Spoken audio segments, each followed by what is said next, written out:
suis Aigues-Mortais, puisque je suis né ici dans cette rue, même la rue de la Chapelle des Pénitents Blancs, et donc j'ai été reçu comme pénitent en 1957, et donc ça fait quelques années maintenant que j'ai ce privilège d'appartenir à cette confrérie. Voilà. Alors, avant qu'il ne pleuve, on peut regarder déjà sur la façade, puisqu'on a au relief là, avec deux pénitents agenouillés devant la colombe en nuée, qui représente donc la blancheur, la colombe représentant la blancheur des pénitents, c'est-à-dire la lumière du Saint-Esprit, qui est celle qu'on porte quand on a notre sac avec notre habit. Donc ces deux pénitents sont agenouillés avec une cagoule qui représente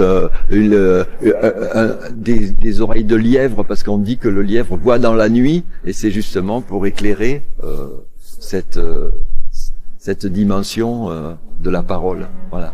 Alors, aujourd'hui, on a quelqu'un qui nous joue de la viole de gambe à l'intérieur de la chapelle.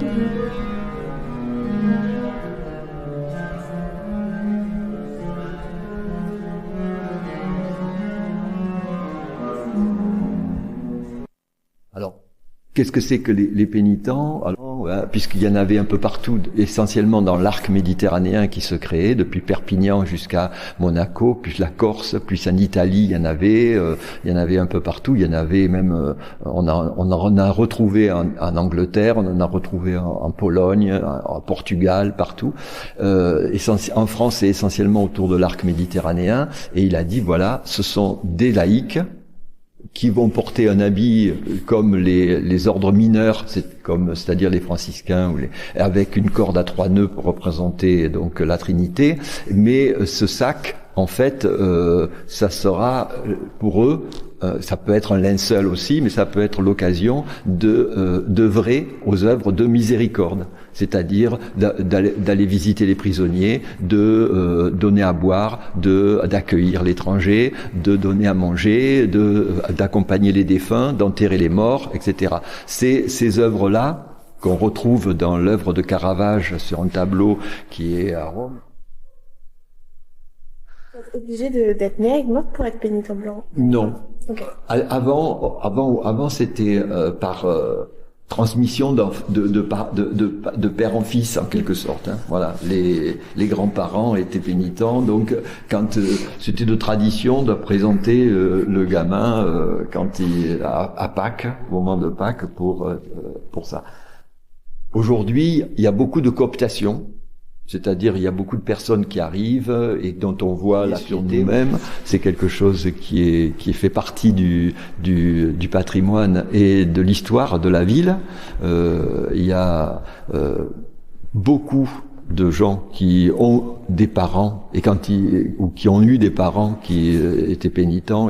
Votre père, il travaillait dans les vignes à Aigues-Mortes? Oui, il est né ici aussi. Okay. À part travailler à la vigne ou faire les services de tourisme ou les salins du midi, il n'y a pas d'autres activités voilà. Donc on est obligé de partir, puis après on revient parce qu'on a une maison de famille, parce que on a une espèce d'attirance, comme disait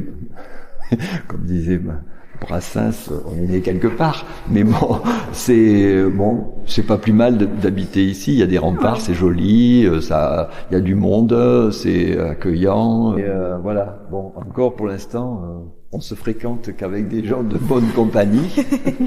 Vous êtes quand même attaché à la ville. On est attaché à des gens qui ont l'ouverture d'esprit, voilà. Et même si la ville referme, hein. La ville referme quand on habite intramuros comme moi, mais sinon l'histoire ici elle est très riche. Vous allez des fois sur les remparts où c'est très régulièrement. Moi j'y vais très régulièrement, j'y vais au moins 1 à 2 fois par an.